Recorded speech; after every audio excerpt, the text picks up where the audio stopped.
कोई जगह है मिलने की? इतनी रात को इस घने जंगल में बुलाया और कोई दिख भी नहीं रहा है। कहाँ हो तुम? कौन है? कौन है?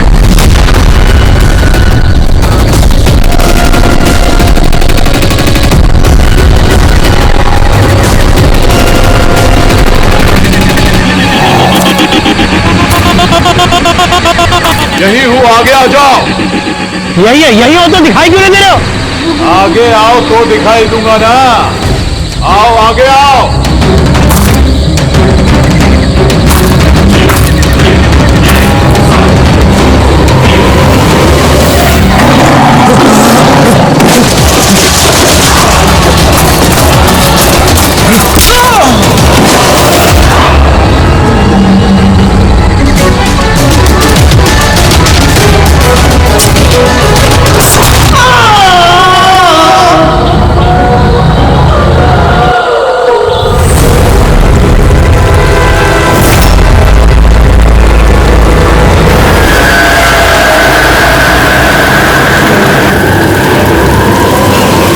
सर, मेरी आंखें तो फटी की फटी रह गई जब मैंने लाश को देखा। लाश को देखा कब था आप लोगों ने? मॉर्निंग में जब पेट्रोलिंग के लिए आए थे। सर, मैं तो शॉक रह गया लाश को देख के। सर, इस साइड ये रही लाश।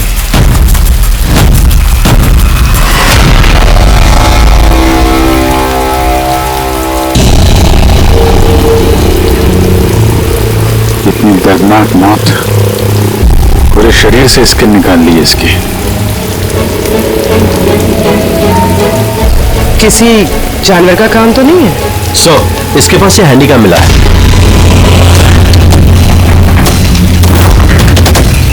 फुटेज चेक कर लेना इसका। और सर, इसके पास वो 3 बैग्स भी मिले थे। वो? जी सर।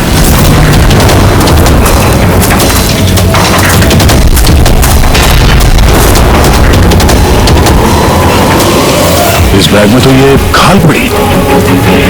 ये बैग खुला हुआ था पहले से या तुमने खोला? सॉरी सर, वो चेक करने के लिए खोला था। ओह नो, इसमें भी खाल है। तीनों बैग में खाल।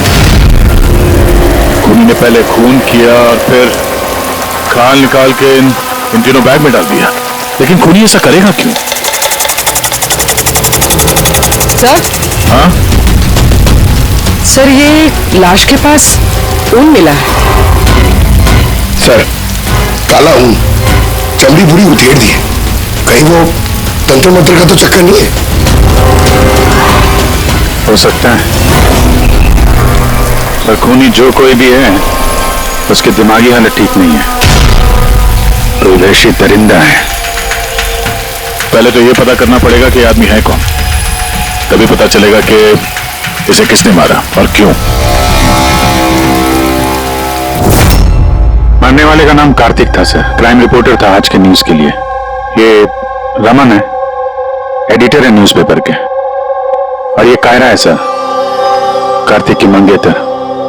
कहोगे प्लीज, हिम्मत रखिए, आपका दुख हम समझ सकते हैं। क्या आप बता सकती हैं कार्तिक का कोई दुश्मन था, कोई झगड़ा हो रहा था किसी के साथ? कोई एक दुश्मन हो तो बताओ ना साहब। उसके तो चारों तरफ दुश्मन ही दुश्मन थे। चारों तरफ दुश्मन? क्यों, मतलब ऐसा क्या किया था कार्तिक ने जो इतने दुश्मन थे? कार्तिक ने कुछ नहीं किया, ये करवाते थे उनसे। दुश्मनी की सारी वजह ये इंसान है। ये क्या बकवास कर रही हैं आप? एक मिनट, क्या कहना चाहते हैं इसके बारे में? सर, कार्तिक मेरे न्यूज़पेपर में एज ए क्राइम रिपोर्टर काम करता रहा सर। ये मुझ पे झूठा आरोप लगा रही है सर, बल्कि अपना रास्ता साफ कर रही है। क्या मतलब? मतलब इनकी कार्तिक से खुद नहीं बनती थी सर। सर, वो बोल रहा था कि ये लड़की विश्वास के काबिल नहीं है, इसलिए ये रिश्ता ज्यादा दिन टिक नहीं सकता, इसलिए शादी कैंसिल कर दी। क्यों कह रहे जी? सच कह रहे हैं? ये झूठ बोल रहे हैं, ऐसी कोई बात नहीं थी। हम छोटे मोटे झगड़े हर रिलेशनशिप में होते हैं। कल रात कहां पर थी तुम? सर, हम मुझ पे शक कर रहे हैं। इस केस से जुड़े हुए जितने भी लोग हैं सब हमारे शक के दायरे में हैं, चाहे वो आप हो या रमन जी। आप, मेरा क्या लेना देना? मैं तो आप लोगों को सपोर्ट कर रहा हूं। क्या हुआ रमन जी, सब ठीक है ना? हाँ, सब ठीक है। तो कोई मुझ पे झूठा ब्लेम करे तो थोड़ी टेंशन हो जाती है।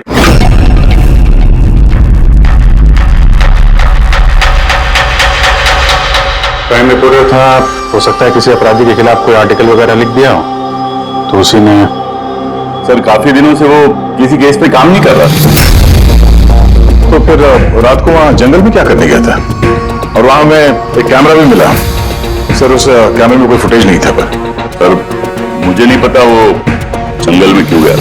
सर, कल रात को कार्तिक को एक फोन आया था। कोई उसे जंगल में मिलने बोल रहा था। जंगल में? सर, हो सकता है वो फोन खुल ही नहीं किया। तुम एक काम करो, कार्तिक के सारे फोन रिकॉर्ड चेक करो। अच्छा, फोन पे क्या बात हुई थी, कुछ सुना आपने? बस इतना कहते हुए सुना कि इतनी रात को जंगल में। सर, कार्तिक को आखिरी कॉल 1452874888 से आया था और ये नंबर महेश आकव के नाम पे रजिस्टर्ड है। महेश आकव? वो पॉलिटिशियन तो नहीं? चल मेरा फोन करके देखो।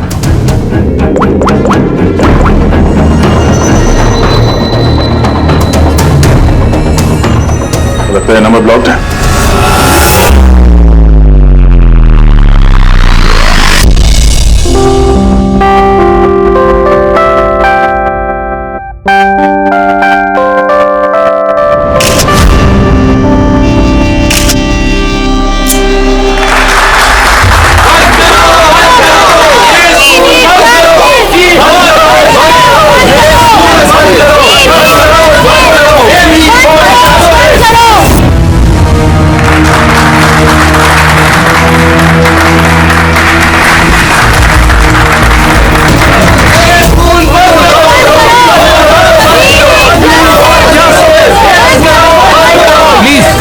मेरी बात सुनिए, आप लोगों के आगे मैं हाथ जोड़ता हूँ। देखिए सारिका जी, रजनी जी, उज्जवल जी, प्लीज ये हो हल्ला बंद कीजिए, वरना मेरा पूरा प्रोग्राम स्पॉइल हो जाएगा। प्रिंसिपल साहब, जब तक हमें न्याय नहीं मिलता ये हो हल्ला ऐसे ही चलता रहेगा। मैम, आप समझने की कोशिश कीजिए। हम सब समझ चुके हैं, अब आप समझने के लिए तैयार हो जाइए।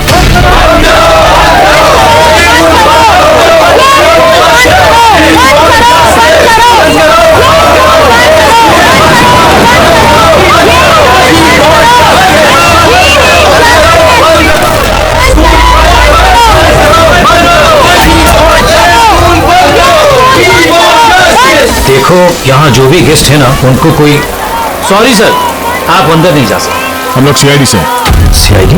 मिस्टर महेश से मिलना है, उनसे कुछ जरूरी बात करनी है। उनके ऑफिस से पता चला कि वो यहाँ पे आए हुए। हाँ जी, वो आए। आइए प्लीज।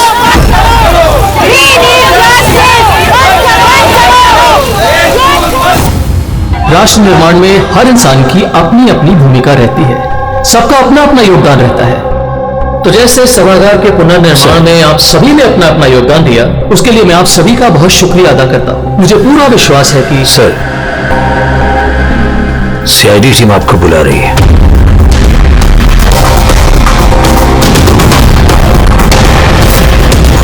ये आदमी कार्तिक है, इसका खून हो गया। खून हो गया तो मैं क्या करूं? मैं नहीं जानता इसे। अगर आप इसे नहीं जानते हैं तो फिर आपने कल रात फोन करके इसको जंगल में क्यों बुलाया? मैंने बुलाया? मैंने इसे नहीं बुलाया। हमारे पास आपकी कॉल डिटेल्स है। कल रात 8:30 बजे आप ही ने कार्तिक के मोबाइल पे फोन किया था ना? नहीं, मैं कह रहा हूं कि मैं इस आदमी को नहीं जानता तो नहीं जानता, मैं इसे क्या फोन करूंगा? तो फिर कार्तिक के कॉल रिकॉर्ड्स में आपका नंबर कैसे आया? सर, मैं नहीं जानता। मेरा फोन कल से ब्लॉक हो गया था। महेश जी, महेश जी, महेश उठो, तो मर चुका है। प्लीज इन्हें बचा लीजिए। एक मिनट प्लीज, प्लीज पीछे आइए। सर, हाथ में तो नहीं है। हो सकता है, पर असली वजह तो फोरेंसिक लैब में जाके ही पता चलेगी।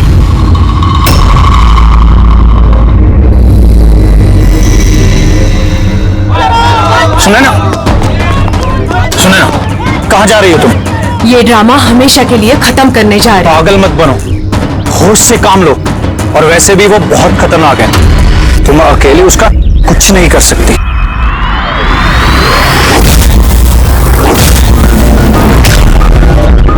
ये लड़ाई मैं अकेले लड़ सकती हूँ। सुने ना,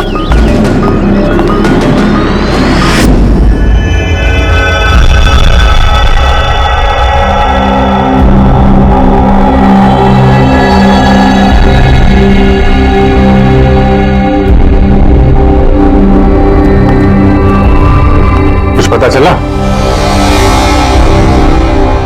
अरे वे कौन? वो आपके एसीपी साहब। वो अपने पोते अर्जुन को लेकर हॉस्पिटल गए हैं, रूटीन चेकअप कराने। ओह अच्छा अच्छा, गुड गुड। अरे तारिका जी, आप क्या कर रही हैं? फूलों को चेक कर रही हूँ।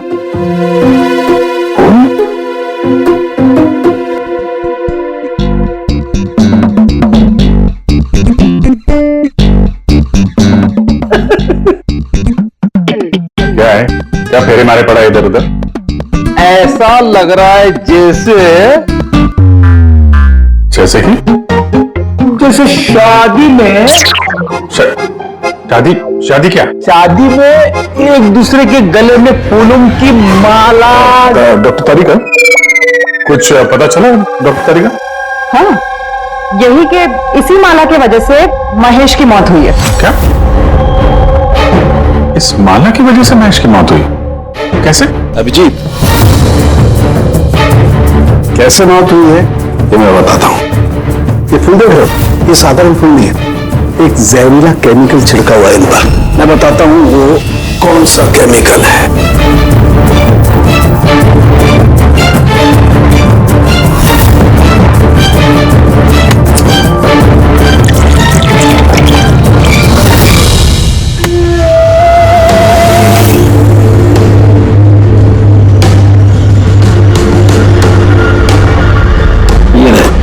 इस केमिकल ने क्या किया, ये खून देख रहे हो जमा हुआ, बस ये जहरीला केमिकल यही करता है, ब्लड वेसल्स को जमा देता है। मतलब जैसे ही ये हार महेश के गले में गया, जहर इसके स्किन के थ्रू उसके शरीर में चला गया। हाँ, ये देखो, ये देख रहे हो, ये गर्दन पर, ये यहाँ पर, ये हार जहां जहां स्किन के कांटेक्ट में है वहां पे ये लाल रंग के धब्बे हो गए। तो जहर इस हार के जरिए बॉडी के अंदर गया और खून जमा दिया। बिल्कुल। अब देखो इसको हार्ट अटैक कैसे हुआ।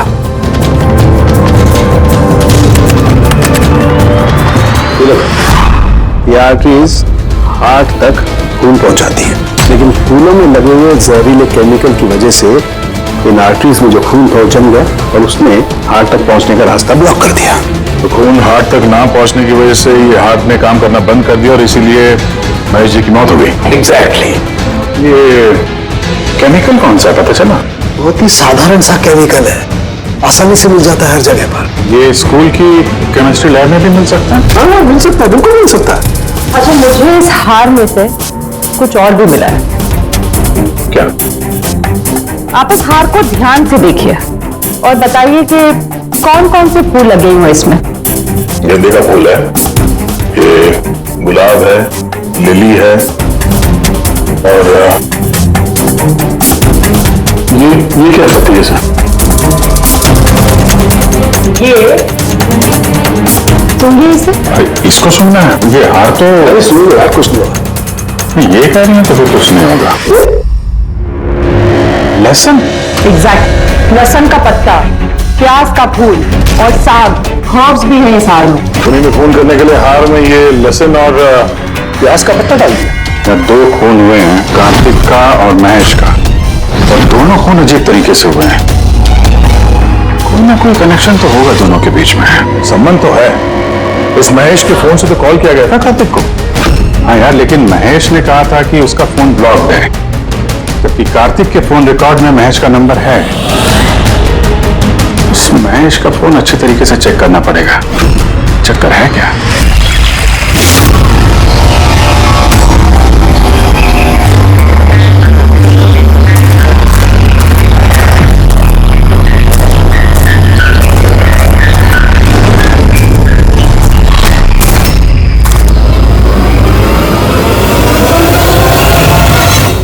सर साइबर टीम ने महेश का मोबाइल चेक कर लिया। क्या पता चला? सर यही के फोन कॉल उसके फोन से गया ही नहीं था। उसके फोन से कॉल नहीं हुआ? नहीं सर। महेश सच बोल रहा था?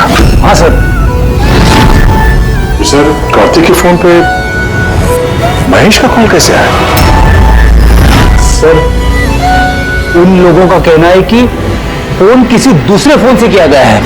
महेश के फोन की हूबहू कॉपी की गई है सर, क्लोनिंग की गई है। अच्छा, तो सारा चक्कर ये है, हर हैंडसेट का IMEI नंबर होता है, तो जिसने भी ये फोन किया उसने महेश के हैंडसेट का IMEI नंबर कॉपी किया और उस नंबर से कार्तिक को फोन किया। और जैसे ही मोबाइल कंपनी को पता चला कि एक ही IMEI के 2 नंबर हैं, तो उन्होंने महेश के फोन को इलीगल समझकर उसे ब्लॉक कर दिया। सर जब महेश ने मोबाइल कंपनी में कंप्लेन की थी तो दूसरा नंबर भी ब्लॉक कर दिया था। सर फोन ब्लॉक करने से पहले उसी फोन से एक कॉल और किया गया है। किसको? नंबर मिल गया सर, मान देखता हूं।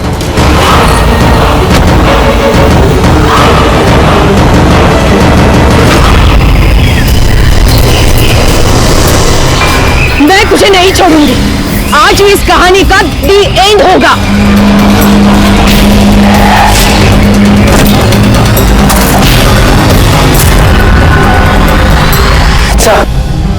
सर मैंने स्कूल में सभी लोगों से पूछताछ की। उनका कहना है कि उन्हें उस हार के बारे में कुछ नहीं पता। तो फिर जरूर किसी ने असली हार को हटाकर उस जगह पे जहर वाला हार रख दिया है। सर सर इसके नाम पे उसका नाम सुनैना और ये मोबाइल कंपनी ने उसकी आईडी भी भेजी है, देखिए। तो इनॉग्रेशन के बाद वहां स्कूल में थी, तो फिर जरूर ये औरत स्कूल में काम करती होगी, और अगर इस औरत को फोन गया है तो फिर इस औरत की जान को भी खतरा है।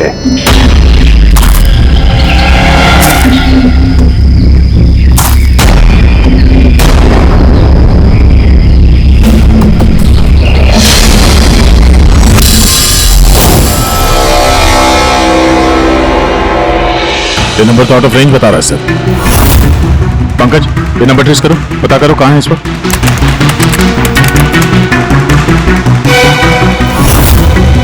सर ये तो जंगल के पास दिखा रहे।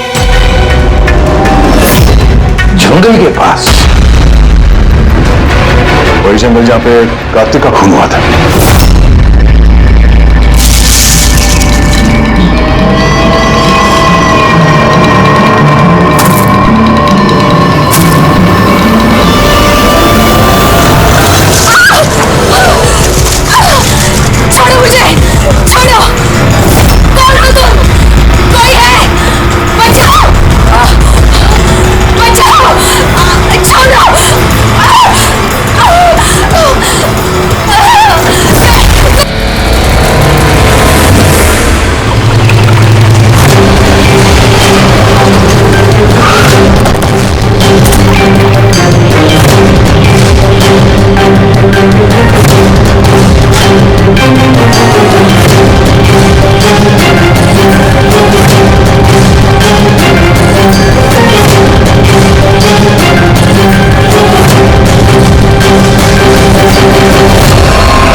पानी में डूबने की वजह से हुई है, मगर इनके सर के बालों में से हमें ये मिला है, मकड़ी का जाला।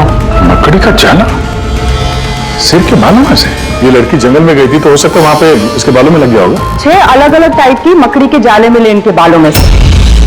अगर जंगल में से आए होते तो 6 पॉसिबल नहीं है, क्योंकि इंडिया में सिर्फ 4 अलग अलग टाइप के जाले पाए जाते हैं। अलग अलग टाइप की मकड़ियां अलग अलग जाले बनाती हैं, कुछ रहने के लिए और कुछ शिकार के लिए। आइए मैं दिखाती हूँ। ये है अलग अलग टाइप के जाले। 4 तरह के जाले, तो फिर ये बाकी के 2 जाले ये कहां से आ गए इसके सिर पे? और एक और सवाल है इसी के साथ कि सारे के सारे जाले एकदम परफेक्ट जैसे कि तैसे, ये कैसे? तो तो इजाले जंगल में नहीं, किसी ने इसे मारने के बाद इसके बालों में लगा दिए। एग्जैक्टली पहले किसी ने इसे पानी में डुबोया, ये मर गई, उसके बाद इसके बालों में ये मकड़ियों के जाले लगाए गए। मगर क्यों? बाल में जाले लगाने के पीछे क्या मकसद हो सकता है खोनी का? कार्तिक, महेश और सुनैना, इन तीनों के खून अलग अलग तरीके से हुए हैं, लेकिन इन तीनों के खून में कोई ना कोई कनेक्शन जरूर है, जरूर है। खून अलग तरीके से हुए पर हर लाश के पास कुछ ना कुछ अजीब मिला है। जैसे ये कार्तिक के लाश के पास हमें ये स्किन, खाल और पुल, और महेश के लाश के पास ये हार जिसमें अजीब अजीब ये हर्ब्स मिले हैं, और सुनैना के सिर में मकड़ी के जाले। सर, हार में जो अजीब तरह की जड़ी बूटी मिली है उसका मतलब पता चल गया सर। क्या है? सर, ये इन जड़ी बूटियों का बंडल बना के पास में रखने से बीमारियां कम होती हैं, और इनके बंडल को अंग्रेजी में पोजीज कहते हैं, और ब्लैक प्लेग में भी काफी यूज होती है। पोजेस, ये तो किसी बच्चों की कविता में सुना है मैंने। Posies, all fall down. Ring a ring a roses. बिल्कुल फ्रेडी, यही नर्सरी राइम है वो। Ring a ring a rose, pocket full of posies. हर्षा हुर्षा और फॉल डाउन। ये नर्सरी राइम जो है, रिंगा रिंगा रोजेस, ये ब्लैक प्लेग से कनेक्टेड है। इंग्लैंड में जब ब्लैक प्लेग हुआ था तब ये नर्सरी राइम तैयार हुई। रिंगा रिंगा रोजेस का मतलब है लाल लाल धब्बे शरीर के ऊपर, जो प्लेग हुए आदमी को शरीर पे आते हैं, red patches. Ring a ring a roses, pocket full of posies. अभी जो तुमने कहा कि वो जड़ी बूटियां लोग अपने पास रखते थे ताकि प्लेग से छुटकारा मिले। Pocket full of posies. हर्षा हर्षा हुर्षा का मतलब है चीखना। प्लेग होता है तो आदमी चीखते रहता है, चीखते रहता है। ये ऑल फॉल डाउन। हाँ, ये ऑल फॉल डाउन मतलब उसके बाद में आदमी गिर के मर जाता था।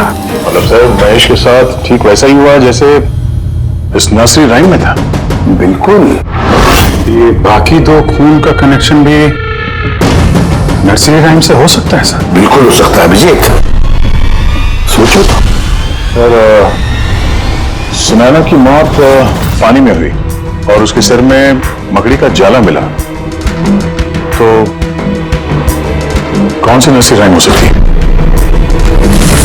सर, वो वाली इंची विंची स्पाइडर। Yes.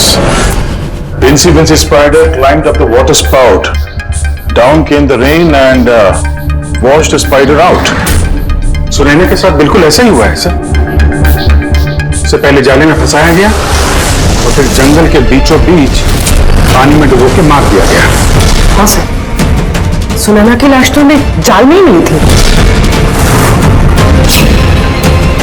और कार्तिक की लाश के पास से हमें 3 बैग्स मिले थे और फूल। 3 bags full. Baba, black sheep, have you any wool? Yes sir, yes sir. 3 bags full. इसका मतलब क्या है? बेटी, इसका मतलब है भेड़ों से 3 बैग भर के फूल निकालकर उन बैग में भरा गया। धोनी ने कार्तिक के खाल को भी 3 बैग्स में रखा था सर। सर, खून ने इतना दिमाग लगाया खून करने, बच्चों की नर्सरी राइम्स का इस्तेमाल किया।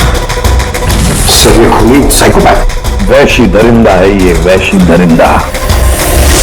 सर, मोटिव क्या हो सकता है खून करने में? वही तो पता लगाना है पूर्वी की मोटिव क्या हो सकता है खूनी का। सर, ये महेश एक कॉर्पोरेटर था, सुनैना एक सोशलाइट, कार्तिक एक क्राइम रिपोर्टर। सर, इन तीनों के प्रोफेशन को लेके ही कुछ है सर। ये एक काम करते हैं, इस पेपर के एडिटर से जाकर मिलो, इस रमन से, और उससे पूछो कि पिछले कई महीनों में कार्तिक कौन से क्राइम स्टोरीज पर काम कर रहा था, और रहा ये खूनी। इस खूनी का बच्चों से जरूर कोई ना कोई कनेक्शन है, इसलिए उसने नर्सरी राइम्स इस तरह से इस्तेमाल किए हैं, और फिर ये 3 खून भी हुए। पूरी स्कूल से कनेक्टेड है। स्कूल, नर्सरी राइम्स और बच्चे, इस खूनी का कहीं ना कहीं कनेक्शन जरूर है बच्चों के साथ।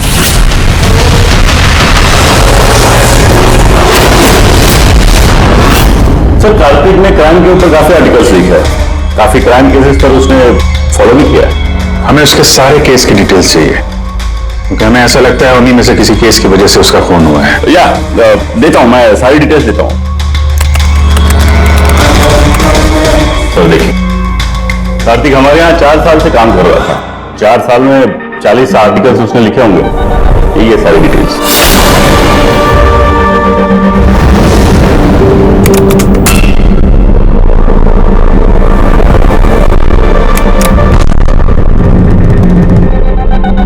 Marker school? Kartik marker school के केस को कवर कर रहा था। वही स्कूल जहाँ पे कॉर्पोरेटर महेश जी गए थे उद्घाटन करने के लिए, और सुनैना भी थी वहां पर। इसमें लिखा है 4 बच्चों की मौत हुई थी स्कूल का खाना खाने की वजह से। हाँ सर, कार्तिक इसी केस को इन्वेस्टिगेट कर रहा था। पहले तो कह रहा था कि बहुत इंटरेस्टिंग है, फिर कहने लगा कि बच्चों की मौत बाहर के खाने से हुई है। ये लोग तो वही है ना जो स्कूल के बाहर खड़े थे जब हम लोग महेश जी से मिलने गए थे। ये ऐसा तो नहीं कि अपने बच्चों की मौत का बदला लेने के लिए इन्हीं में से किसी ने ये सारे खून किया? हो सकता है, कुछ ना कुछ तो लेना देना है इनका इस खून से। लेना देना है सर, हमारे बच्चों की मौत में इन लोगों का हाथ भी है। बच्चों की मौत में इन लोगों का कैसे हाथ है? ये तो इन्वेस्टिगेशन से ही पता चलेगा, इसलिए तो हम लोग प्रोटेस्ट कर रहे हैं। जब तक हम लोग को न्याय नहीं मिल जाता, हम चुप नहीं बैठने वाले। देखिए हिरन जी, इसमें स्कूल का कोई दोष नहीं है, ये पहले की इन्वेस्टिगेशन से साफ हो चुका है। अगर इसमें स्कूल का कोई हाथ नहीं है, तो आप हम लोग के साथ क्यों नहीं है? दोषियों को क्यों बचा रहे हैं? मैं दोषियों का क्यों साथ दूंगा? उस हादसे में मेरी बेटी भी शिकार हुई थी, और आपको याद है ना, सबसे पहले हमला मेरे ऊपर ही हुआ था। हमला? जी सर, बच्चों की मौत की खबर फैलती ही लोगों ने मुझे टारगेट करना शुरू कर दिया था। मेरा मुंह काला किया गया, मेरा ऑफिस तोड़ दिया गया, स्कूल की बहुत बदनामी हुई थी सर। वैसे ये हादसा हुआ कैसे था, कुछ बता सकते हैं आप लोग? स्कूल का खाना खाया था बच्चों ने, जाने उस खाने में क्या था। और ऑटोप्सी रिपोर्ट में भी सर यही था कि सड़ा गला खाने से बच्चों की मौत हुई है। महेश जी के अलावा और किस किस का खून हो गया? कार्तिक और सुनैना। मगर मुझे खुशी है कि महेश और सुनैना मर गए। क्यों? आपको इस बात की खुशी क्यों है? सर, इन लोगों ने केस को दबाने की पूरी कोशिश की। ये लोग इस स्कूल से जुड़े हुए थे, अपनी इज्जत बचाने के लिए उन्होंने ऐसा किया। मगर कार्तिक को हम लोग नहीं जानते। तो ये बताइए, आप लोगों के बच्चों को नर्सरी राइम्स पसंद थी? कौन सा? मुझे अच्छे से याद है सर, हम लोग बच्चों के साथ बाहर गए थे, जहाँ कैंप फायर में सभी बच्चों ने अपनी अपनी फेवरेट राइम्स गाई थी। इसका वीडियो भी है मेरे पास सर, ये देखिए।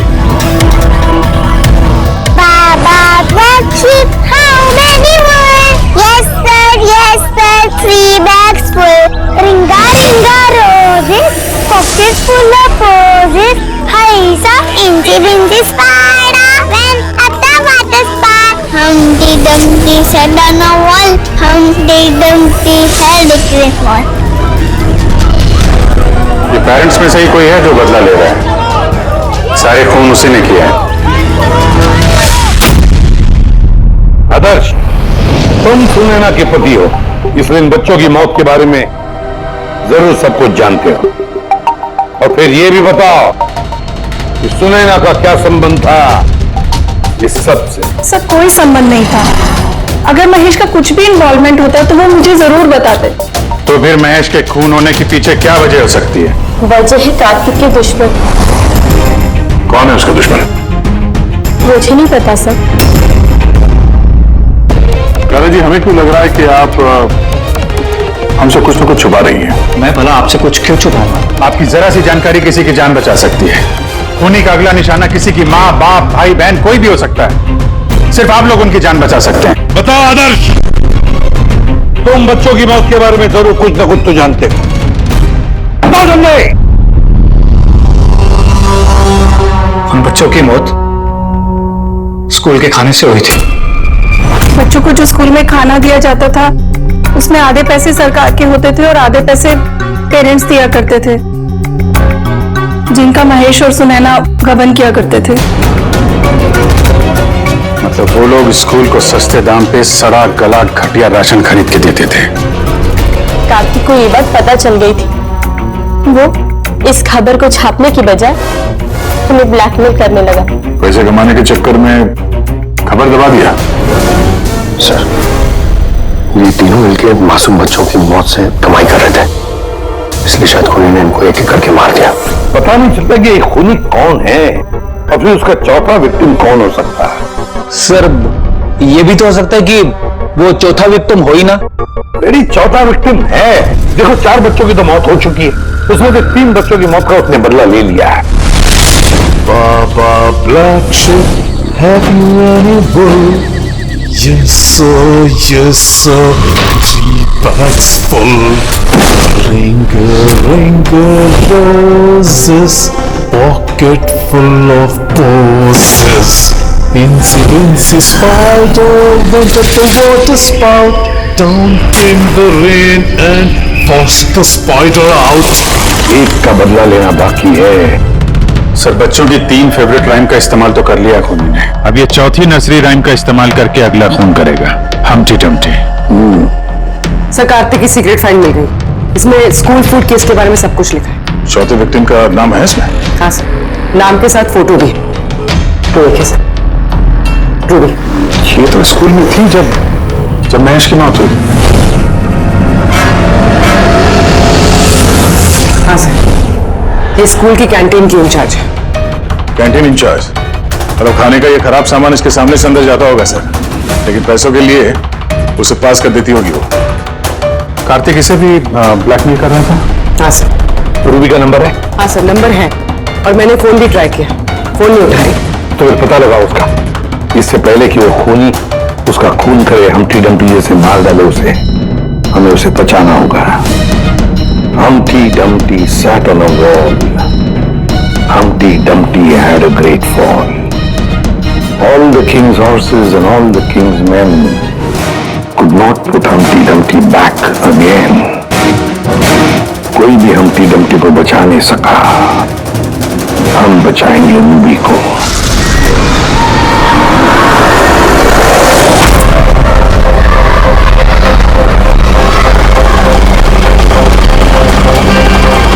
जंगल की तरफ चलिए भैया। सर, ये रूबी की लास्ट लोकेशन स्कूल है। स्कूल?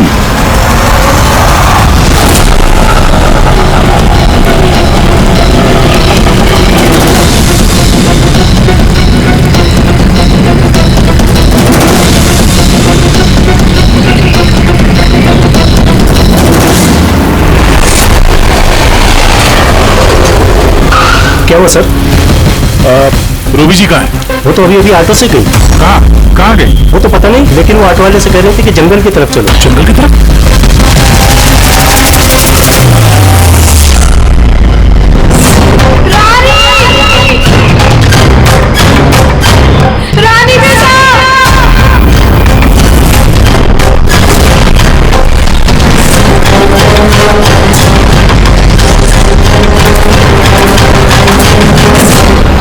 लगता है खूनी ने उसके लिए ये जाल बिछाया। कैसे भी करके इस रूबी को रोकना होगा।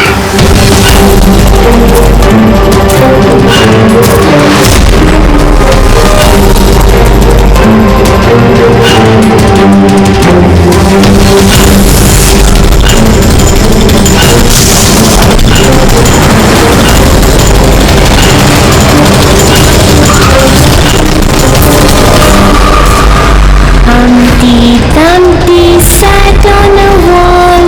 Humpty Dumpty had a great fall.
हादसे में मेरी बेटी भी शिकार हुई थी।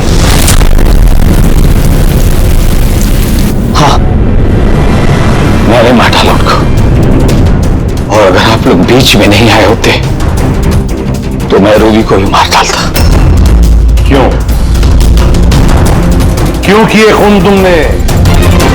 और रूबी को क्यों मारना चाहते थे? क्योंकि वो मासूम बच्चों के हत्यारे थे, जिन्हें मैं स्टूडेंट से ज्यादा अपनी औलाद मानता था।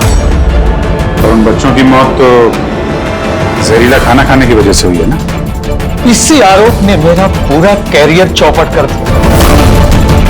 सब मुझे ही ब्लेम करते हैं। स्कूल के प्रिंसिपल तुम हो तो लोग तो तुम्हें ही ब्लेम करेंगे ना। स्कूल की देखरेख तुम्हारे अंदर है तो बच्चों की मौत के जिम्मेदार भी तुम ही हो। जो गलती मैंने नहीं की उसकी जिम्मेदारी मेरी क्यों? सब यही कहते हैं, यहां तक कि मेरे घर वाले और मेरी बेटी मुझसे बात नहीं करती थी।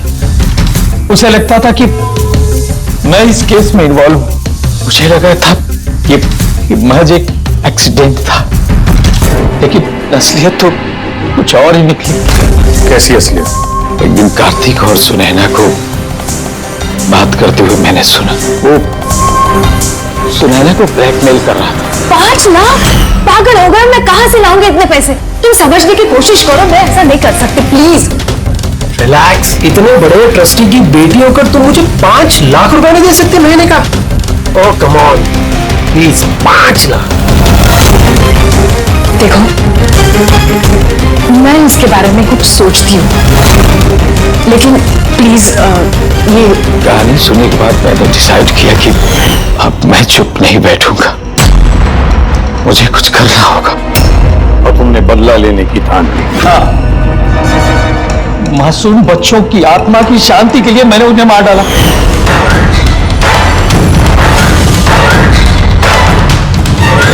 गुनाह करने से सुकून नहीं मिलता प्रिंसिपल साहब, अच्छे कर्म करने से सुकून मिलता है। तुम्हारा तो दिमागी ठिकाने पर नहीं है, तो मेडिकल हेल्प की जरूरत है। ले जाओ इसे। Humpty Dumpty sat on the wall. Humpty Dumpty had a great fall.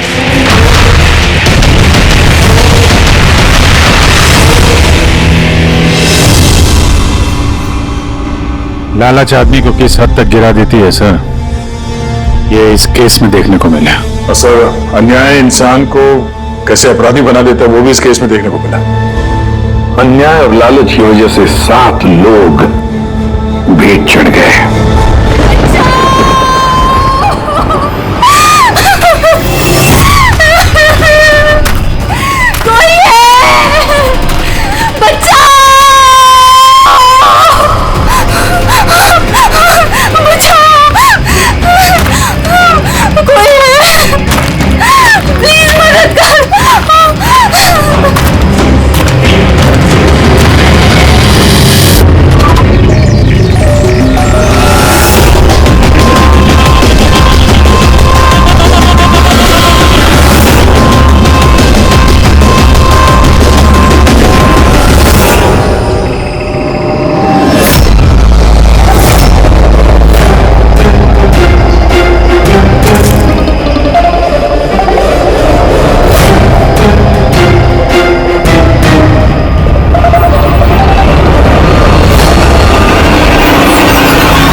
What a surprise!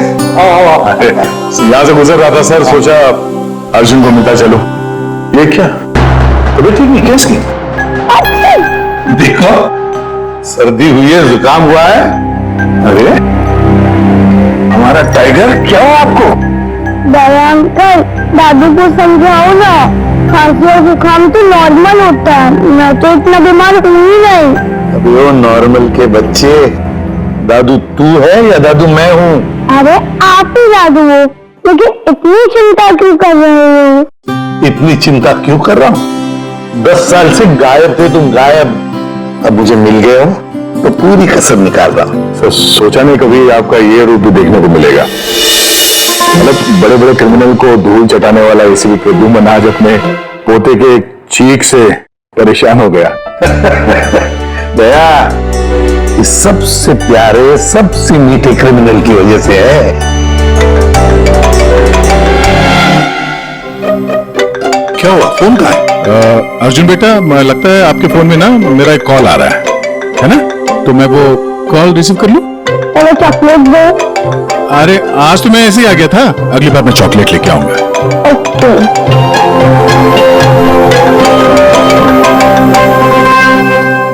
बड़े नॉट हो गए हो तुम। क्या? कहां पे? ठीक है, मैं अभी पहुंचता हूं। क्या वो? सर वो हेमसुगा के जंगल में एक लाश दफन मिली है कुछ लोगों को।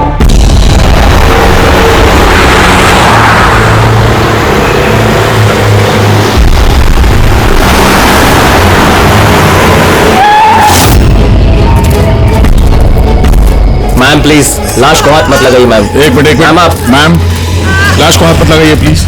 Ma'am ma'am please please ma'am संभालिए अपने आप को। चाकू घोंप के मारा है? नहीं सर, चाकू घोंप के नहीं, गोली मार दी गई है। गोली? तो ये चाकू का निशान? सर ये चाकू का निशान नहीं है, तलवार का निशान है। Cut cut cut cut cut. यार सुदेश, पूरा टेक खराब कर दिया यार। हाँ सर पता है, लेकिन ये तलवार नहीं निकल रही है। देखिए आपको अटक गई है, ये देखिए।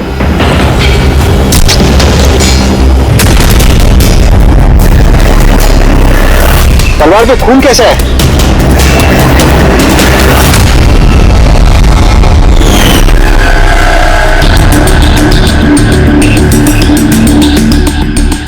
मतलब ये बॉडी जमीन में पहले से दफन थी? जी सर। पेट पे गोली लगी है? Ma'am please. और छाती पे कहीं भी एग्जिट रूम नहीं है, मतलब गोली अभी भी अंदर है, बाहर नहीं गई है। सर दूर से गोली मारी होगी और पीठ पीछे धोखे से गोली मारी होगी। या धोखे से मारी है या फिर ये किसी को देख के भाग रहा था यहां से। ये औरत उनकी बीवी है? जी सर, ये जो लाश है रविंदर की है, ये उनकी आईडी है, और इनकी बीवी मालती।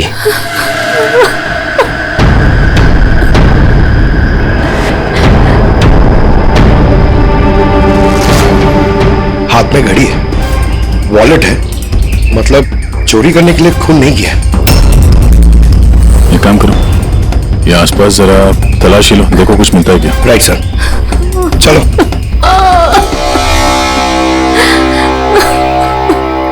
आपने आखिरी बार अपने पति को कब देखा था? आज सुबह 10 बजे। क्या काम करते थे वो? मकान किराए पे छुड़वाते थे और बिकवाते भी थे। मतलब एस्टेट एजेंट? हाँ। आज सुबह कहाँ जाने के लिए निकले थे? एक फ्लैट आज किराए पर चढ़ने वाला था, तो वही चेक करने गई थी कि वहाँ पे कोई सफाई या मरम्मत वगैरह की जरूरत तो नहीं है। सर। हाँ? सर यहाँ आसपास तो कुछ नहीं मिला, ना खून ना कोई सुराग। लगता है गोली यहाँ नहीं चली। क्योंकि सर गोली जंगल में चली ही नहीं। तो फिर कहाँ चली? हो सकता है फ्लैट में, जो आज किराए पर चढ़ने वाला था। आपको कैसे पता? क्योंकि मैं उनसे उस वक्त फोन पे बात कर रही थी। दीदी मैं पूछ रही थी कि सब्जी कौन सी खाओगे? लंच का तो पता नहीं, मगर स्वीट डिश में क्या लूंगा वो मालूम है। मैंने स्वीट डिश नहीं, मैंने सब्जी पूछी है, सब्जी कौन सी खाओगे? अरे कुछ भी बना लो, तुम्हारे हाथ का तो कड़वा करेला भी अच्छा लगता है। तो आज फिर आपको कड़वा करेला ही खिलाती हूँ। अच्छा दीदी मैं फ्लैट पहुंच गया हूँ, थोड़ी देर में कॉल करो तुम। ठीक है, मारना मत मुझे। हेलो हेलो, मुझे मत मारना। नहीं रविंदर, हेलो, क्या हुआ? तुम कुछ बोल क्यों नहीं रहे? हेलो।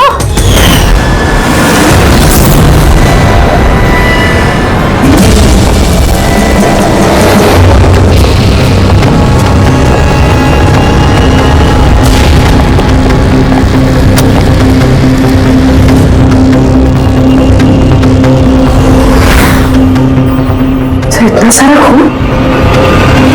सर यानी मालती ठीक कह रही थी, रविंद्र का खून यही हुआ है और फिर उसे यहाँ से जंगल ले जाया गया और दफना दिया गया।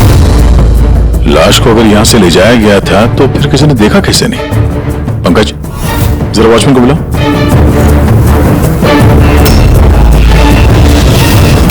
सर ये देखिए, बुलेट्स के निशान।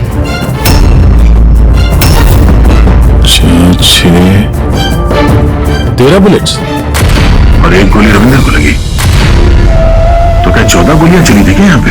तो नहीं, जरा अंदर चेक करो, देखो कुछ मिलता है क्या।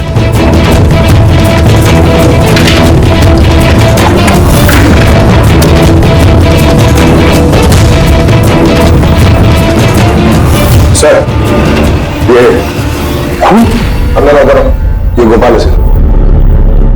आज सुबह यहाँ इस फ्लैट में खून हो गया। खून? उसके बाद लाश को यहाँ से ले जाया गया। तुमने देखा नहीं किसी को? कहाँ देखो? सर सुबह से मैं नहीं हूँ और बिल्डिंग में से कोई लाश नहीं गई सर। तो क्या लाश के पर लग गए और जंगल में जाके वो दफन हो गई खुद? सीसीटीवी फुटेज लेके आओ इस बिल्डिंग का, जल्दी। सर क्या हुआ? बिल्डिंग में मेंटेनेंस का काम चल रहा है सर, इसलिए सीसीटीवी फुटेज कैमरा बंद है सर। सीसीटीवी फुटेज भी नहीं है? अच्छा रजिस्टर तो होगा ना, कहाँ पे लोग आते हैं, एंट्री करते हैं, वो तो है तुम्हारे पास कि वो भी नहीं है? अरे तो लेके आओ। सर बिल्डिंग में मेंटेनेंस का काम चालू है, इसलिए वर्कर लोग अंदर बाहर कर रहे हैं सर, इसलिए मैंने सुस्ती में नाम दर्ज कराना बंद कर दिया सर। सुस्ती के कारण एंट्री करना बंद कर दिया? तेरे सुस्ती मैं निकालता। सर मुझे माफ कर दीजिए सर, मैं सच कह रहा हूँ, बिल्डिंग के बाहर कोई लाश नहीं गई सर। तेरे साथ क्या करने वाला हूं मैं तुझे बाद में बताता हूं। जा वहां खड़े रहे, बाहर खड़े रहे, चल। सर मुझे तो लग रहा है ये जो वॉचमैन है ना, ये भी मिला हुआ है। सर पूरा फ्लैट खाली है, ये लड़कियों के कुछ कपड़े मिले हैं, हो सकता है किसी पुराने किराएदार के हों। लड़कियों के कपड़े? और कोई सुराग? नहीं सर।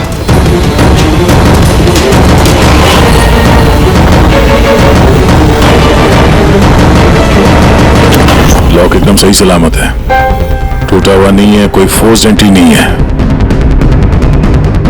सर अगर ये पता चल जाए कि ये फ्लैट की चाबी किस किस के पास हो सकती है तो मुझे उन तक पहुंचना आसान हो सकता है।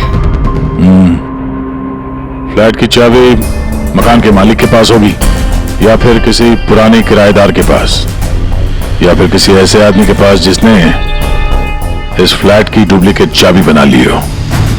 पूर्वी, इस मालती से पता करो कि यहां इस फ्लैट में पुराने कौन कौन किराएदार थे। साहब तेरे कहने के मुताबिक रविंद्र पर जो गोली चली वो फ्लैट में नहीं चली? हाँ बस मैं यही कह रहा हूँ। अरे गोली उस फ्लैट में नहीं चली तो फिर कहां चली? उसकी वाइफ ने हमें उसी फ्लैट के बारे में बताया और वहां इतना सारा खून मिला है। दरअसल जो खून फ्लैट में मिला है वो खून रविंद्र का है ही नहीं। रविंद्र का नहीं तो फिर किसका खून है? मेरे ख्याल से ये पता लगाना तो आप लोगों का काम है। यानी एक और लाश ढूंढनी पड़ेगी। एक नहीं अभिजीत, 4 लाशें। क्राइम सीन पे जो खून मिला है वो 4 अलग अलग लोगों का खून है। 4 अलग अलग लोगों का खून, लेकिन उनमें से कोई भी खून रविंद्र का नहीं है। तो मतलब 5 खून हुए। हाँ फ्रेडी, 5 लोगों का। तो हो सकता है कि जब ये खून खराबा हो रहा था उस फ्लैट में तो रविंद्र वहां पर पहुंच गया और उसने सब कुछ देख लिया। हाँ सर, गलत वक्त पे गलत जगह पे पहुंच गया वो और खूनी के हाथों मारा गया वहां। सर फिर तो वो बाकी की 4 लाशें भी खूनी ने जंगल में दफनाई होगी। मगर 4 लाशें बिल्डिंग से कौन लेके गया होगा और कैसे? किसी ने तो देखा होगा। सर हाँ सर, मालती ने मुझे किराएदार की डिटेल्स दी। ये फ्लैट 3 साल पहले ही किराए पे चढ़ा था और अब तक सिर्फ 2 लोग रह चुके हैं वहां पे। एक है कबीर जो 1 साल पहले वहां रह रहा था। हाँ सर, रिटायरमेंट के बाद कबीर जी वहां अकेले रहते थे और फिर अमेरिका शिफ्ट हो गए अपनी बेटी के पास। और दूसरा है आकाश। 3 महीने में उसे फ्लैट से निकाल दिया गया। आसपास वालों की काफी कंप्लेंट्स थी उसके खिलाफ। क्योंकि वो एक शराबी था। सर इन दोनों के पास फ्लैट की चाबी हो सकती है और फ्लैट के मालिक के पास। फ्लैट का मालिक कौन है? सर मालिक ऑस्ट्रेलिया में रहता है और 3 साल से इंडिया में आया है। ये रविंद्र जी उनके अकाउंट में किराए का पैसा डायरेक्ट ट्रांसफर करते थे। तो मुझे ये आकाश ही गड़बड़ लग रहा है। आकाश, मम्मी सोने दो ना। नशे से बाहर आ। मैं मम्मी दिखता हूँ देखो, सीआईडी ऑफिसर हूं मैं। अरे वाह, बारिश हो रही है। Where is my umbrella? खड़ा करो उसे, खड़ा करो। उठो, चल इधर। आकाश, आकाश जी उठिए, सीआईडी वाले आए हैं आपसे पूछताछ करने। Good morning. Good morning. Good morning.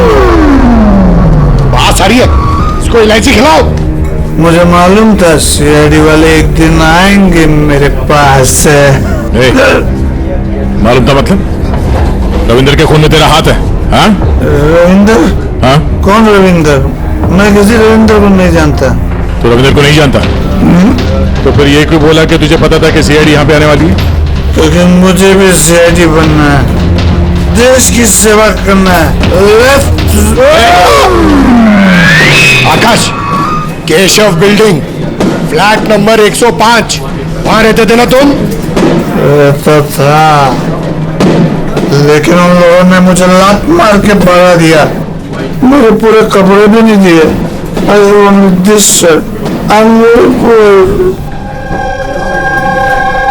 शादी हो गई तेरी?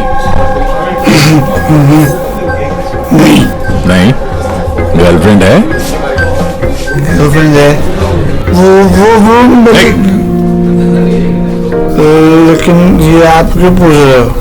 This is personal. क्योंकि केशव बिल्डिंग के उसी फ्लैट के कबर्ड में हमें लड़कियों के कपड़े मिले हैं, शायद तुम्हारी गर्लफ्रेंड के हैं? लड़की मेरे फ्लैट में कभी नहीं आई, कभी नहीं। I am very truly gentleman, white collar. Sir ये कबीर जी सर, वो भी अकेले रहते थे और इसके जाने के बाद वहां कोई रहा ही नहीं।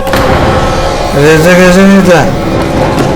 जब मैं अपना बाकी का सामान लेने गया था ना, तो वहां 2 लड़कियां थी। ये लो अपना सामान और निकलो यहाँ से। क्यों मालती? झूठ क्यों कहा हमसे कि उस फ्लैट में सिर्फ 2 ही किराएदार रहते थे? एक तरफ आप अपने पति के खूनी को फांसी पे चढ़वाने की बात करती हो, झूठ बोल के हमें गुमराह किया आपने, क्यों? नाटक करिए सर, इसी ने अपने पति को मारा और अभी हमारे सामने खड़े होकर आंसू आ रही है। सर मुझे इसके साथ 2 मिनट दीजिए सर, देखिए सच कैसे बोलती है। ये क्या कह रही हैं आप? इनके बारे में ऐसे कैसे कह सकती हैं? आप सीआईडी वाले इतने पत्थर दिल कैसे हो सकते हैं?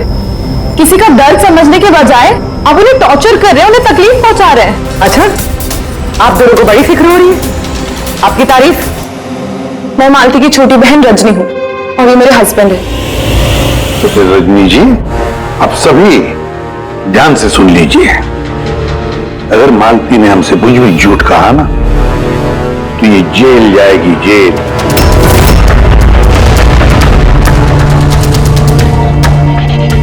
हाँ सर, मैंने झूठ बोला था क्योंकि सर बहुत सारे किराएदारों के हमने रजिस्ट्रेशन नहीं कराए थे।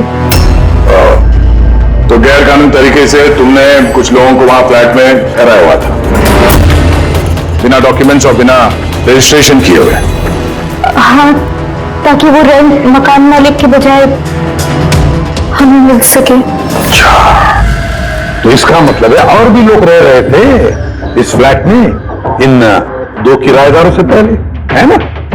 तो फिर फ्लैट की चाबी उनके पास भी हो सकती है, क्यों? हमें उन सबकी लिस्ट चाहिए, किराएदार चाहे कानूनी हो या गैर कानूनी, मगर इस बार लिस्ट से एक भी नाम गायब नहीं होना चाहिए, वरना तुम्हारे लिए अच्छा नहीं होगा। सुषमा जी भी निशान भैया से डायरी ले। जी ठीक है। ये डायरी लेने बाहर क्यों जा रही है? वो किराएदारों की लिस्ट वाली डायरी रविंदर ने हमारे पड़ोसी के यहाँ रखवाई थी। वाह, ताकि अगर कोई आपके घर की तलाशी ले तो आपकी पोल नहीं खुलेगी। रजनी जी, आपकी बहन बड़ी होशियार है। क्यों?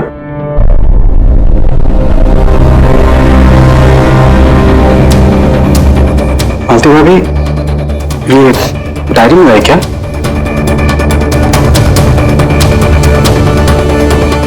भाभी, सब ठीक है ना? सब? हाँ, 8 और लोग हैं। 8 लोग हैं। इनकी कुंडली निकाल लो, खूनी इनमें से कोई एक हो सकता है। सर, लिस्ट में जितने भी लोग हैं उनसे कांटेक्ट नहीं हो पा रहा है। हाँ सर, कुछ नंबर गलत हैं और कुछ बदल गए हैं। मतलब डेड एंड। सिक्योरिटी गार्ड से क्या पता चला?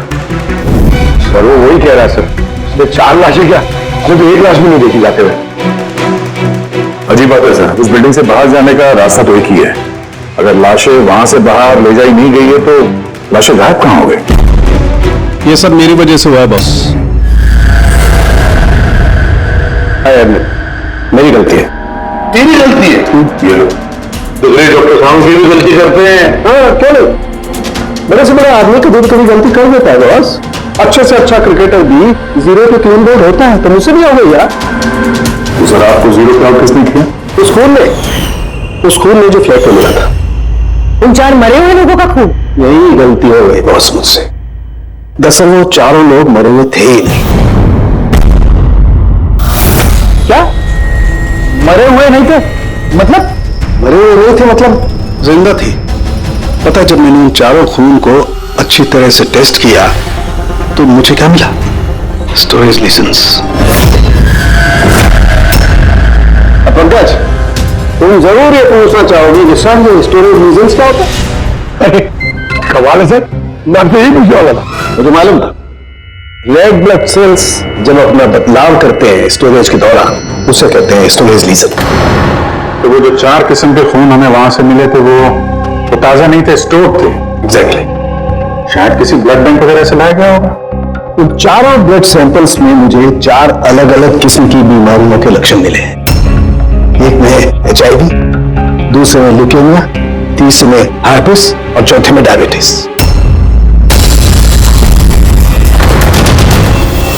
कंटामिनेटेड खून मतलब ये 4 खून के सैंपल किसी ऐसी जगह से लाए गए हैं जहां पे बीमारी वाला खून स्टोर होता है सर। हाँ, कंटामिनेटेड खून। ऐसा खून तो नष्ट किया जाता है, इंसिनरेटर में भेजा जाता है जहां पर ये डिस्ट्रॉय करते हैं। और ऐसे इंसिनरेटर्स तो हमारे शहर में 2 जगह हैं। सुबह प्रोफेसर फ्लैट में चल के चेक करते हैं, पता तो चले कि उन गोलियों का और ये बीमारी वाली खून का कनेक्शन क्या है।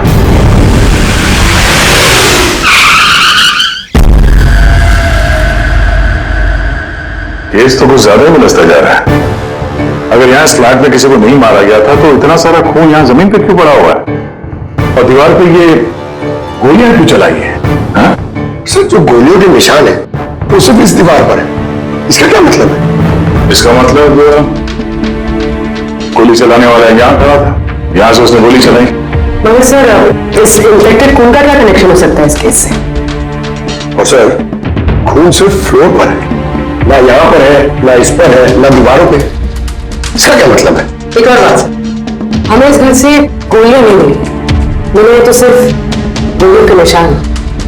इसका मतलब है कि मुजरिम ने यहाँ उसको कमरे को साफ करने की कोशिश की है मगर पूरी तरह साफ नहीं कर पाया, उससे पहले उसे जाना पड़ा। क्यों? एक काम करो, स्प्रे लेके आओ, दीवार पे स्प्रे मारो, पता तो चले कि यहाँ पे है क्या।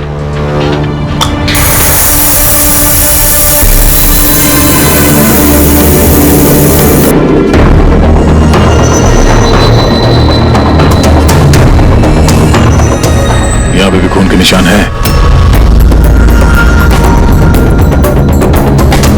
नीचे तक है ये तो, सिवाय इस जगह के। सर, ये देखिए, गोलियां यहां लगी हुई हैं, लेकिन गोली का निशान यहां पर नहीं है।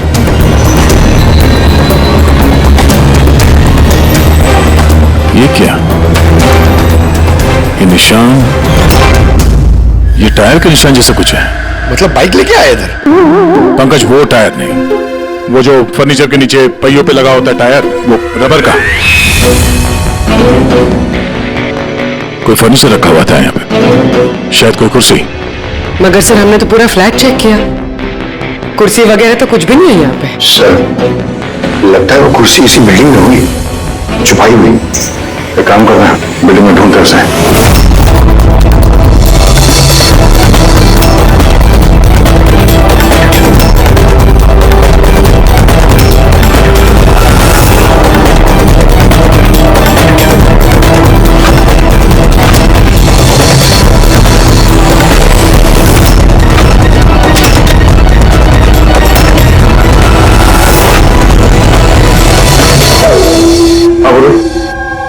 मिल गई कुर्सी।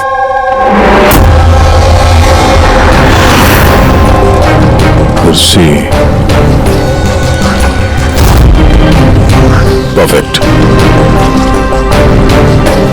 और सर ये कुर्सी के साथ ये सब भी मिला है। क्या ये बोलो? ये अब समझ आ गई सर पूरी पहेली। खूनी ने पहले इस मैनिक्विन को चेयर पर बिठाया और चेयर को दीवार से लगा दिया। इस मैनिक्विन के ऊपर वो खून के बैग्स थे और बहुत सारे बुलेट फायर करने की वजह से ये दीवार पे जो बुलेट्स है और ये सारा खून आसपास गिर गया। ये जिसने भी किया ये बड़ा सरफिरा आदमी, ये सब करने की जरूरत क्या थी? और सर रविंद्र को इसलिए मार दिया गया क्योंकि रविंद्र ने उसे पुतले पे गोलियां चलाते देख लिया था। सर आज तक तो यही बात सुनी सर, अगर खूनी किसी को मार रहा और किसी तीसरे आदमी ने उसे देख लिया तो उसे मार देगा। लेकिन यहाँ पे तो खूनी पुतले को मार रहा था, एक पुतले के लिए उसने रविंद्र को मार दिया।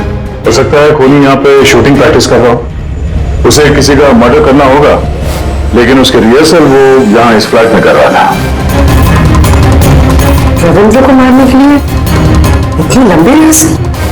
मगर उसे कैसे पता था कि रविंद्र यहाँ आने वाला है? हो सकता है उसकी बीवी ने बताया, हो सकता है मालती का हाथ हो जुर्म। ये रिहर्सल रविंद्र के लिए थी या किसी और के लिए तो बता नहीं सकते हैं, पर ये मुमकिन है कि इस पूरे प्लान का ये रविंद्र भी हिस्सा हो। सर हिस्सा हो या ना हो, लेकिन मरा तो रविंद्र ही है। मेरी तो एक बात समझ में नहीं आ रही है कि उसकी लाश यहाँ से जंगल पहुंची कैसे? सर मानव सम्मान की चाबी हमारे पास रहती है जिसमें खून स्टोर किया जाता है, मगर वो अलमारी सिर्फ और सिर्फ कर्नल शिशिर की मौजूदगी में ही खोली जाती है, उनके बिना कभी नहीं। कर्नल शिशिर? जी सर, वो यहाँ के सिक्योरिटी फर्म के हेड है। सर उनके पास पूरा हिसाब किताब रहता है कि अलमारी में से कब कितने बैग खोल के रखे गए और कब कितने बैग नष्ट कर दिए गए। और वैसे भी सर अलमारी खोलने के लिए 2 चाबियां चाहिए होती है, तो हमारे पास सिर्फ 1 चाबी है। सर दूसरी चाबी कर्नल साहब के पास रहती है हमेशा से। मतलब कर्नल साहब भी अकेले ये अलमारी नहीं खोल सकते क्योंकि दूसरी चाबी आपके पास है ना? नहीं सर, उनके पास दोनों चाबियां होती हैं, जैसे हमारे मालिक विनोद सर के पास होती है। और विनोद सर आपके मालिक वो कहाँ है? सर वो ट्रेस गया है अपनी फैमिली के साथ वैकेशन मनाने।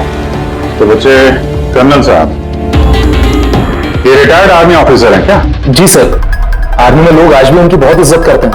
देश की फौज के सबसे बेहतरीन शार्प शूटर्स में से एक थे वो। आर्मी छोड़कर उन्होंने अपनी खुद की सिक्योरिटी फर्म चालू कर दी। सर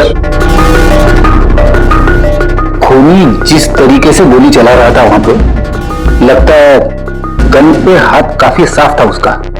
कहीं ये कर्नल शिशिरी तो शामिल नहीं है इस जुर्म में? मिलते हैं कर्नल साहब से।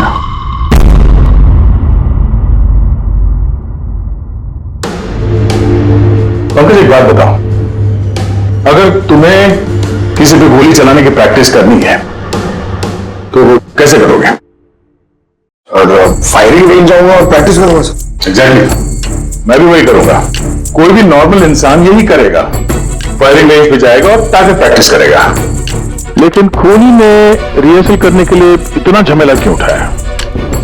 हाँ सर, पहले इस फ्लैट में चोरों की तरह घुसना, फिर मैनिक्विन को यहाँ बिठाना, खून के बैग चुराना, सिर्फ प्रैक्टिस के लिए। और रविंदर सिर्फ इसलिए मारा गया क्योंकि उसने उसे प्रैक्टिस करते हुए देख लिया था।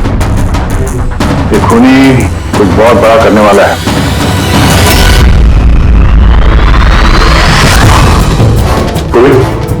कंफ्यूजन है ना? सर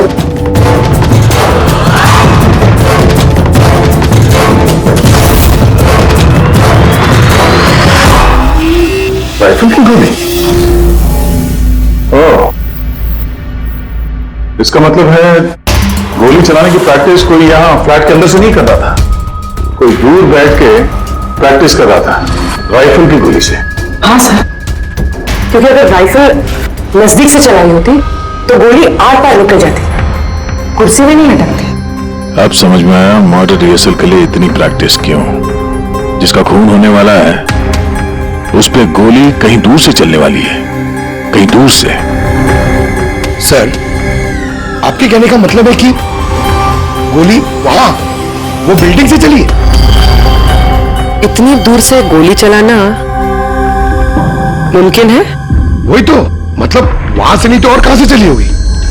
तो मुझे काम करो, लेजर बीम लो और उस चेयर पे जो गोली का छेद है ना, उसके पीछे से वो लेजर पास करना, एकदम सामने, पता तो चले गोली चली कहां से।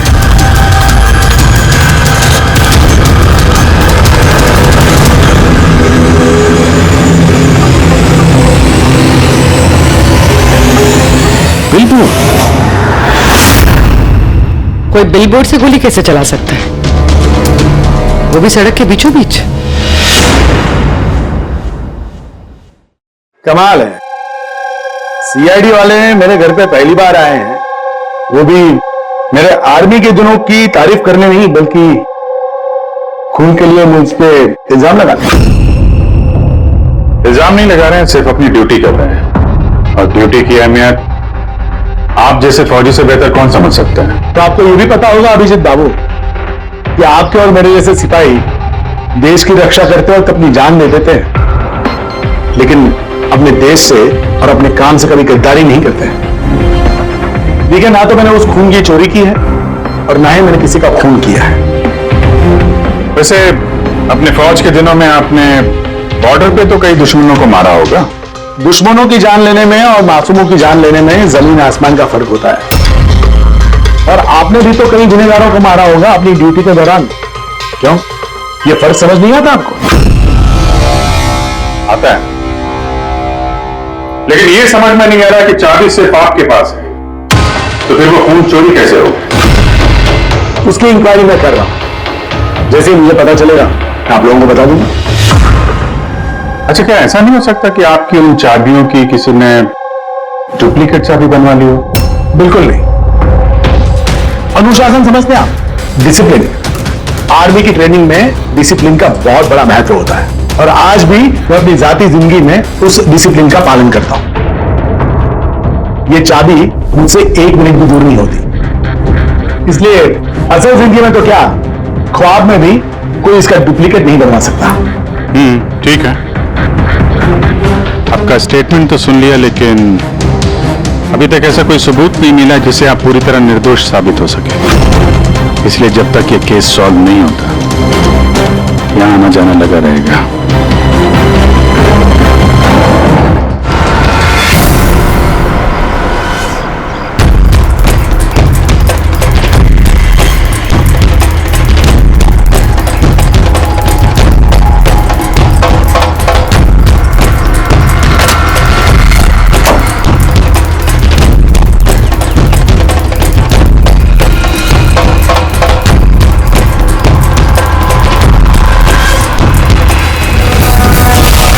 इस मेटल बोर्ड को नट से फिट किया गया था ऊपर।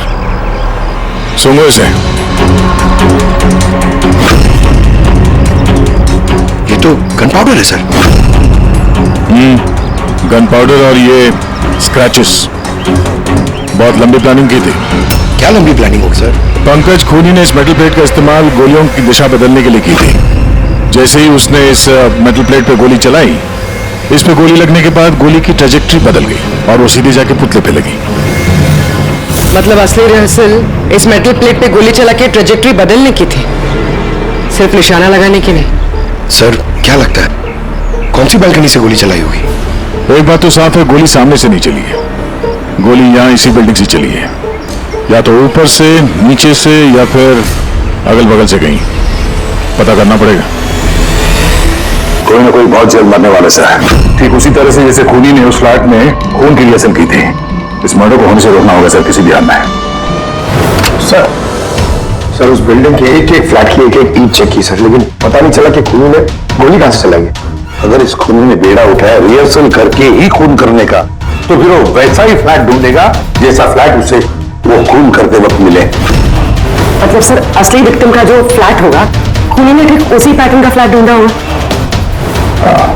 हर बिल्डर का अपना एक अलग पैटर्न होता है फ्लैट्स का, एबीसी का अलग, XYZ का अलग। तो हमें उस पैटर्न का फ्लैट देखना होगा सर, जैसे वहां उस रिहर्सल में यूज हुआ था। सर ये बिल्डिंग तो आकर बिल्डर की है और इनकी कुल मिलाकर 24 प्रॉपर्टीज है पूरे शहर में। मतलब जिसका खून होने वाला है वो 24 बिल्डिंग में से किसी एक बिल्डिंग में हो सकता है। लेकिन 24 बिल्डिंग में से 7 बिल्डिंग ऐसी हैं जिसका पैटर्न इस रविंद्र के फ्लैट से मिलता है। मतलब हमें 7 के 7 बिल्डिंग ढूंढनी पड़ेंगी। 7 बिल्डिंग, अगर एक बिल्डिंग में 50 फ्लैट है तो 350 फ्लैट, सब बहुत ज्यादा वक्त भी लग जाएगा। तो चाहे जो कुछ भी हो, करना तो पड़ेगा ही। सर ये कर्नल शिशिर गड़बड़ आदमी है सर। ये सेना में शार्प शूटर था और ये जो खराब ब्लड डिस्पोजल करते हैं ना, वहां का चीफ सिक्योरिटी ऑफिसर है। पंकज ये ब्लूप्रिंट किसका है? ये रविंद्र के फ्लैट का है सर, जहां पे मर्डर में हुआ था, मतलब रिहर्सल हुआ था।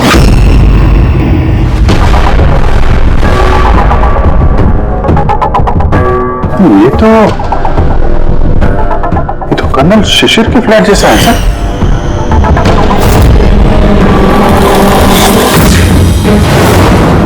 क्या? हाँ सर, ये फ्लैट का लेआउट बिल्कुल कर्नल शिशिर का फ्लैट जैसा है।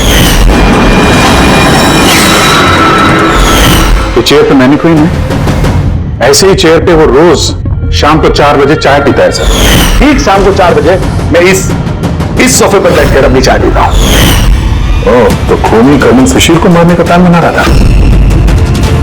4 बजने वाले हैं, वो कर्नल शिशिर को मारेगा, वो भी आज ही मारेगा। उसे पता है कि हम सीआईडी वाले उसके पीछे पड़े हैं। जल्द से जल्द कर्नल शिशिर तक पहुंचना होगा।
सॉरी, तुम्हारी जैकेट गंदी हो गई।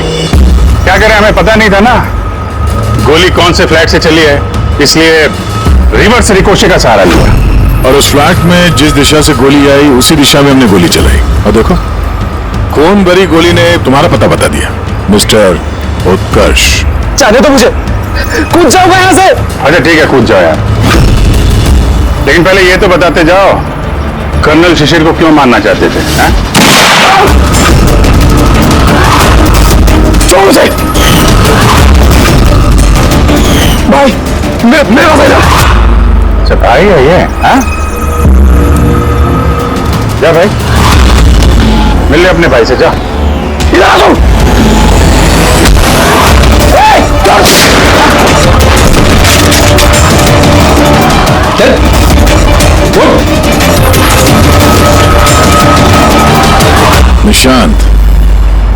निशांत और उत्कर्ष, तुम दोनों भाई हो। और किस बात का बदला लेना चाहते थे तुम लोग कर्नल शिशिर से? कि बाप की मौत का। इस आदमी ने हम दोनों के सामने हमारे बाप की जान ली। तुम दोनों दीपक के बच्चे हो। मैं आज भी नहीं भूल सकता, जिंदगी में पहली बार ट्रिगर पे उंगली रखते वक्त मेरे हाथ कांपे थे, क्योंकि मैं 2 मासूम बच्चों के सामने उनके बाप को नहीं मारना चाहता था। दीपक एक आतंकवादी था,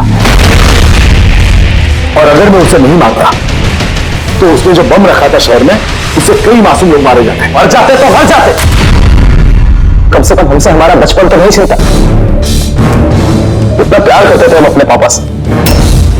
ने उसी दिन कसम खा ली थी कि इस आदमी को हम वैसे ही मारेंगे, वैसे ही राइफल से। इसलिए मैंने पता लगाया कि तुम कहां काम करते हो, मैं तो उसी कंपनी में नौकरी कर ली। तुम्हारे घर का एड्रेस भी पता लग गया, और फिर किसी ना किसी बहाने तुम्हारे घर आकर मुझे तुम्हारा डेली रूटीन पता लग गया। और उसके बाद मैंने एक ऐसे फ्लैट की तलाश शुरू कर दी जिसका डिजाइन और लेआउट बिल्कुल उसके फ्लैट जैसा हो। जैसे ही मुझे रविंदर का फ्लैट मिला, मैं उसके पड़ोस में शिफ्ट हो गया। मैंने उससे दोस्ती कर ली, और दोस्ती के बहाने उसके घर आते जाते उसके घर की डुप्लीकेट चाबी बनवा ली तुमने, हाँ? और फिर मैंने उस खून वाली अलमारी की भी डुप्लीकेट चाबी बनवा ली, कंपनी के मालिक की चाबी की मदद से, उनके ग्रीस जाने से पहले। जब रविंद्र फ्लैट में आया तब क्या हुआ? उसने मुझे मर्डर का रिहर्सल करते हुए देख लिया। और मुझे नहीं मारता तो हमारा पूरा प्लान चौपट हो जाता। और फिर निशांत उसे घर के बाहर लेकर गया। सुन, ज्यादा होशियारी की ना तो वहीं गोली दाग दूंगा। चल। और मैं पीछे घर के अंदर ही रुक गया, साफ सफाई करने के लिए। उसके बाद निशांत रविंदर को जंगल लेके गया और वहीं पे मार डाला, और उसकी लाश भी वहीं दफना दी जंगल में। हाँ, अगर बेवकूफ लोग वहां फिल्म की शूटिंग नहीं कर रहे होते तो तुम लोग को लाश मिलती भी नहीं। भूल गए तुम कि कोई भी गलत काम, कोई भी जुर्म छुप कर नहीं रह सकता, सामने आता ही है। एक बात बताओ उत्कर्ष, फ्लैट की साफ सफाई करने के बाद भी वहां पर खून कैसे मिला? तो इससे पहले मैं पूरी सफाई करता, आप लोग वहां पर आ गए। मैं दीवार से गोली निकाली, उसके ऊपर का खून साफ करा, टेरेस पर कुर्सी और मैनिक्विन रखकर वापस आ ही रहा था कि वहां आप लोग आ गए। अब जेल की सलाखों के पीछे बैठकर बदले की आग में क्या खोया क्या पाया, ये सोचते बैठना, कानून तुम्हें कड़ी से कड़ी सजा देगा। इस तरह के और भी एपिसोड देखने के लिए हमारे चैनल को सब्सक्राइब करें और बेल आइकन दबाना ना भूलें।